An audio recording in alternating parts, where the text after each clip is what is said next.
Hello guys, welcome to practice mocks YouTube channel on regulatory bodies examination. तो आज मैं आपको बताने वाला हूँ टैक्सेशन इन इंडिया बेसिकली। तो ये मैं इसलिए बता रहा हूँ because on I think 20th March an article in PIB has come. We talked about the total collections in terms of gross collections as well as net collections. इसमें advance taxation की बात भी कही गई थी और रिफंड्स कितना है उसकी भी। तो एक फिगर आई थी कि इस साल जो था 23-24 के फाइनेंशियल ईयर में हमारा कितना ग्रोथ हुआ है of gross tax collection as well as net direct tax collection. ठीक है, तो डायरेक्ट टैक्स क्या होता है, इनडायरेक्ट टैक्स क्या होता है, ये आपको पता होना चाहिए। यू नीड टू नो कि ग्रोस टैक्स में और नेट टैक्स में डिफरेंस क्या है। ठीक है, आपको पता होना चाहिए एडवांस टैक्स क्या होता है और आपको यही पता होना चाहिए कि रिफंड्स क्या होता है। ठीक है, तो ये कुछ बेसिक्स हैं, you need to know.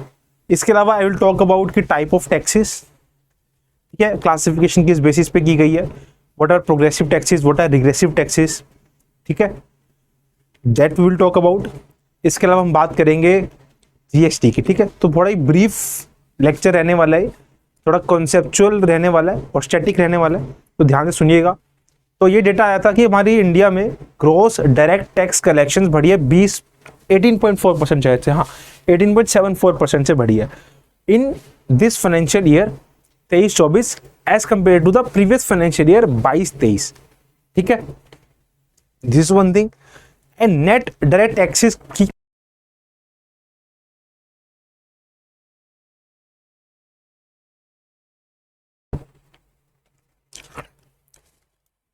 And net direct taxes की कलेक्शन ही बढ़ी है, कितनी बढ़ी है, अराउंड 20%। ठीक है, तो ये फिगर है, you need to learn these figures क्योंकि ये चेंज नहीं होने वाली है। जो पैसा इस साल आया वो उतना ही रहेगा ना। अगर एक साल में 21,000 करोड़ आए हैं, 21 लाख करोड़ लेट से फिगर आई है, तो वो उतनी की उतनी रहेगी। इन्फ्लेशन का नंबर होता है वो चेंज होता रहता है बिकॉज वहां पे जीडीपी चेंज होती रहती है, रिवाइज जीडीपी होती रहती है। ठीक है, वो होती रहती है change, but this number will remain constant. तो ये डेटा ये कांस्टेंट रहेगा कि इतने करोड़ कलेक्ट हुए तो इतने करोड़ ही कलेक्ट हुए हैं। ठीक है, ये चेंज नहीं होते हैं। तो परसेंटेज भी सेम रहेगी, जब नंबर से बेस सेम है तो ये नंबर आप ध्यान में रखिएगा। अब हम बात करें ग्रोस एंड नेट, डिफरेंस क्या दोनों में। ग्रोस होता है ओवरऑल टैक्स कितना आपने इकट्ठा किया है, नेट होता है कि आपने टैक्स करने में जो जो खर्चा किया उसको माइनस करो, फिर आपका नेट टैक्स आता है। ठीक है, एडवांस टैक्स कलेक्शन क्या है कि लोग क्या करते हैं, instead of giving the tax at the end of financial year a lump sum, और बार बार टाइमली देते रहते हैं, तो वो कितना आ गया है। ठीक है, रिफंड्स क्या है, रिफंड्स वो होते हैं जो आप टैक्स पहले दे देते हो बट आप फिर बाद में उसका आईटीआर फाइल करके रिफंड मांगते हो गवर्नमेंट से, वो रिफंड्स होते हैं। ठीक है, उसका डेटा गिवन है, यू कैन रीड। उसके अलावा जो हमारा डायरेक्ट टैक्स होता है, ये क्या होता है मैं आगे बताऊंगा। ये दो पार्ट में डिवाइड होता है, कॉर्पोरेट टैक्स में और पर्सनल इनकम टैक्स में। इन दोनों का मिक्सचर ही हमारा डायरेक्ट टैक्स होता है। तो काफी बार एग्जाम में पूछते हैं कि दोनों में से इस साल कौन सा ज्यादा था, एंड दोनों में टसल रहता है। किस साल कॉर्पोरेट टैक्स बढ़ जाता है, किस साल पर्सनल इनकम टैक्स बढ़ जाता है। डिफरेंस क्या है, आप जो इनकम टैक्स दे रहे हो अपनी पॉकेट से, that is your personal income tax जो गवर्नमेंट पे जा रहा है। कोई कंपनी दे रही है टैक्स तो डेट इज कॉर्पोरेट टैक्स। ठीक है, दोनों में ज्यादा फर्क नहीं रहता, 19-20 का फर्क रहता है, आप यहां से चेक भी कर सकते हो। ये 9,72,000 करोड़ है, वो 9,14,000 करोड़ है, ज्यादा डिफरेंस नहीं रहता है। ठीक है, ज्यादा कौन सा है, personal income tax is more than the corporate income tax in the category of direct taxes. तो ये आपको ध्यान में रखना है। ठीक है,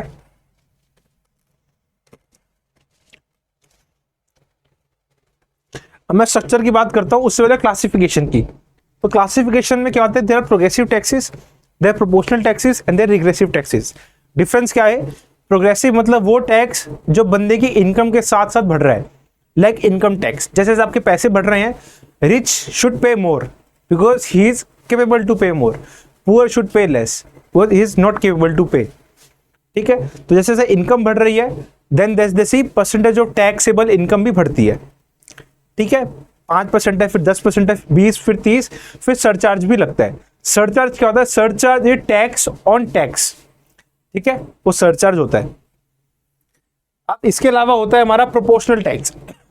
प्रोपोर्शनल समथिंग होता है जो रिग्रेसिव नहीं होता, जो कांस्टेंट रहता है, डेट इज प्रोपोर्शनल, सबके लिए सेम परसेंटेज होगी, गरीब भी 10% दे रहा है, अमीर भी 10% दे रहा है, ठीक है, that is the constant tax और प्रोपोर्शनल टैक्स। रिग्रेसिव क्या होता है, लाइक जीएसटी में बात करता हूँ, देखो एक गरीब की इनकम है 10,000 रुपये, वो टोटल गुड्स स्पेंड करे 5,000, उसमें से 1,000 जीएसटी दे रहा है, मतलब वो 10,000 रुपये खर्च करके 1,000 रुपये 10,000 रुपये इनकम से 1,000 का टैक्स दे रहा है, 10% हो गया। एक अमीर आदमी है जिसकी इनकम 2 लाख पर एनम है, पर मंथ है, सॉरी 2 लाख पर मंथ है, वो 50,000 के आइटम्स ले रहा है और टैक्स पे कर रहा है कितना, 10,000, ठीक है। तो ये जो है 10,000 पे कर रहा है और 2 लाख, कितना हो गया, 5%।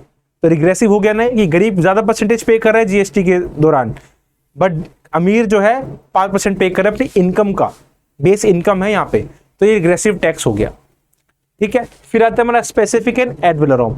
स्पेसिफिक होगा कि आपको इस गुड के 100 रुपए देने हैं, परसेंटेज से कोई मतलब नहीं है। एड वैलोरम हो गया कि जितनी परसेंटेज के हिसाब से आपको पेमेंट करनी है, टैक्स देना है। Production tax, consumption tax, production के दौरान लाइक एक्साइज ड्यूटी हो गई, वो प्रोडक्शन टैक्स हो गया। कंजम्पशन टैक्स हो गया लाइक जीएसटी, जब कंज्यूम कर रहे हो गुड्स को या सर्विसेज को, तो जो टैक्स दे रहे हो कंजम्पशन टैक्स हो गया। Then direct tax and indirect tax. Direct tax में वो पैसा आप डायरेक्टली गवर्नमेंट को दे रहे हो, लाइक आप इनकम टैक्स गवर्नमेंट को दे रहे हो। इनडायरेक्ट टैक्स में पैसा आप किसी और को दे रहे हो और वो गवर्नमेंट को दे रहा है, लाइक जीएसटी। जीएसटी में आप पैसा दुकानदार को दे रहे हो, दुकानदार आगे गवर्नमेंट को दे रहा है, ठीक है। This is difference between direct and indirect taxes. तो ये क्लासिफिकेशन डायरेक्ट की, इनडायरेक्ट की। डायरेक्ट में सेंट्रल लेवल पे आता है personal income tax, corporate income tax, minimum alternative capital gains tax, dividend distribution tax, securities transaction tax and equilibrium Levi. State level पे आ जाते हैं लैंड रेवेन्यू, प्रॉपर्टी टैक्स। आप प्रॉपर्टी टैक्स भरते हो तो आप डायरेक्टली गवर्नमेंट को पे कर रहे हो, बीच में इंटरमीडिएटरी तो नहीं है ना, then it is a direct tax. Indirect tax में सेंटर, स्टेट। सेंटर में आप सीजीएसटी, आईजीएसटी कस्टम ड्यूटी हो गई, स्टेट में एसजीएसटी स्टैम्प ड्यूटी हो गई। ये आप पहले एक इंटरमीडिएटरी को दे रहे हो, फिर आगे वो गवर्नमेंट को दे रहा है, ठीक है। मैं एक्सप्लेन करूँ जीएसटी क्या है, that is also very important, ठीक है। Now here the income tax slab, नए रिजीम में ये स्लैब है, इसको एक बार देख लेना, ठीक है।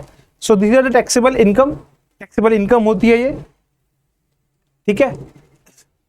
और जितनी आपकी इनकम बढ़ती रहती है उतना आपको टैक्स ज्यादा देना पड़ता है।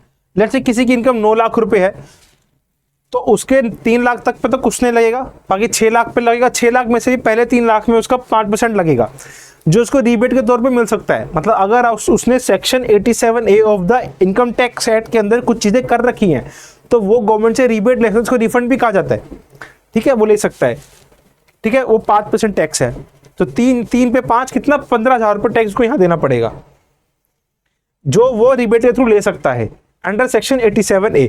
फिर 6 से 9, फिर आगे के 3 लाख में उसको 10% देना पड़ेगा। अगेन ये भी 87A के अंदर वो लेके आ सकता है पैसा, ठीक है, but up to only 7 lakh ये लिमिट है, ठीक है। तो ये नई स्लैब है, आप इसको एक बार पढ़ सकते हो, समझ सकते हो,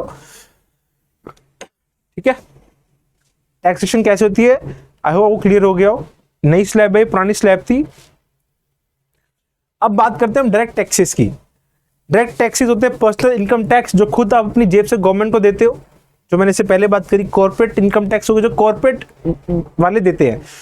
कॉर्पोरेट वाले टैक्स किस पे देते हैं, आप करते हैं क्या, वो टर्नओवर पे देते नहीं, वो कितना कमा रहे हैं, उनकी कमाई क्या, उनकी कमाई प्रॉफिट्स है, ठीक है, प्रॉफिट्स है। तो कंपनीज ये भी कर सकती है ना कि वो अपने प्रॉफिट्स कम दिखाएं, तो गवर्नमेंट इसको बचाने के लिए कहते हैं मिनिमम ऑल्टरनेट टैक्स लेके आती है, कि अगर आपका टैक्स इतने % प्रॉफिट, इतने टैक्स कम पड़ता है, तो मिनिमम ऑल्टरनेट दे सकते हो आप, ठीक है। That is a choice. Then capital gains tax, ये भी गवर्नमेंट आपसे डायरेक्टली लेती है। जब सिक्योरिटीज बेचते हो, कैपिटल गेन होता है आपको, वो टैक्स आप सीधा गवर्नमेंट को देते हो ना। इसमें शॉर्ट टर्म होता है, अलग होता है, लॉन्ग टर्म अलग होता है।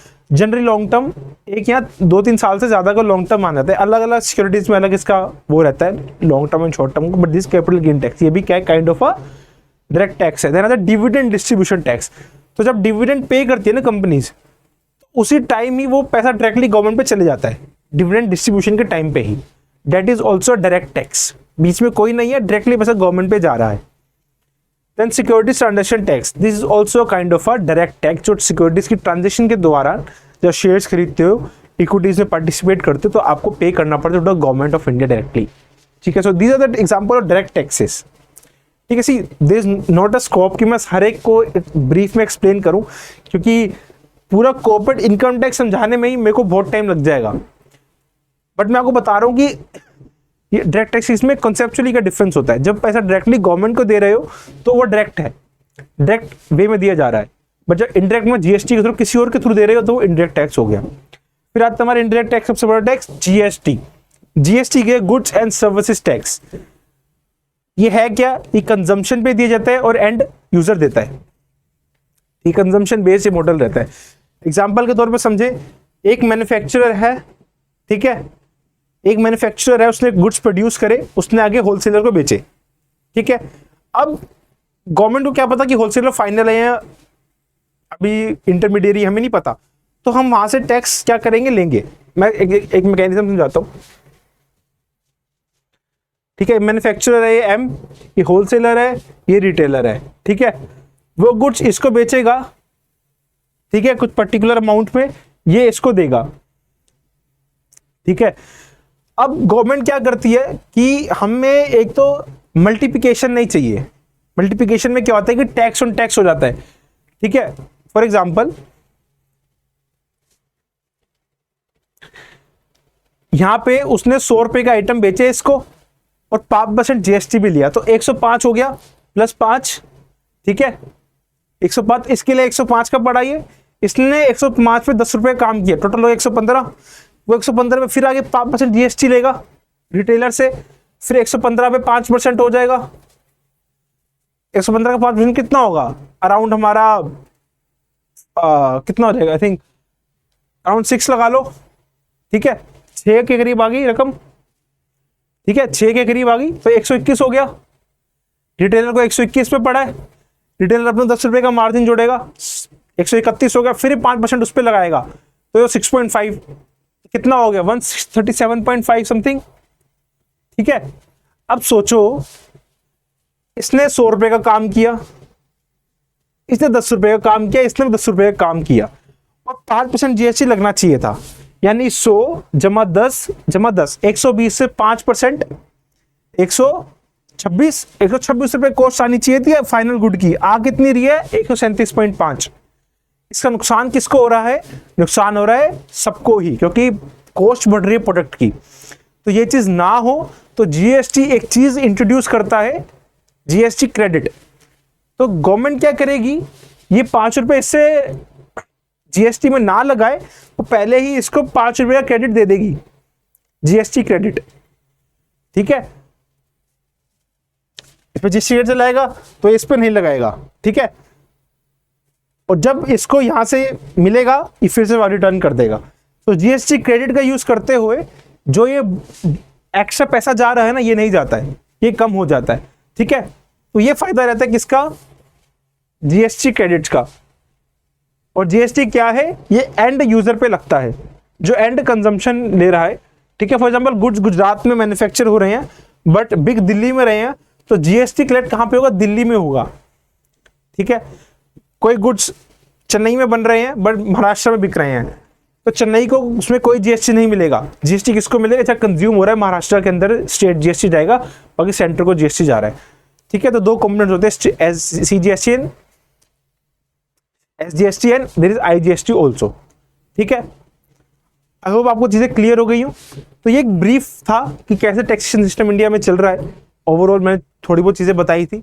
I know this is not a detailed version, but थोड़ी बहुत क्लैरिटी यहाँ सबको मिली होगी। अगर वो और क्लैरिटी चाहिए तो आप एक बार हमारा finance, I would say RBI का कोर्स एनरोल करके देखिएगा। वहाँ हमने डिटेल में चीज़ें समझाई हैं कि जीएसटी को अच्छे समझाया है, हमने पूरा टैक्सेशन स्ट्रक्चर अच्छे समझाया है वहाँ पे। तो ट्राई आवर कोर्स, एंड क्योंकि RBI grade B exam is around us, तो start preparing now and all the best.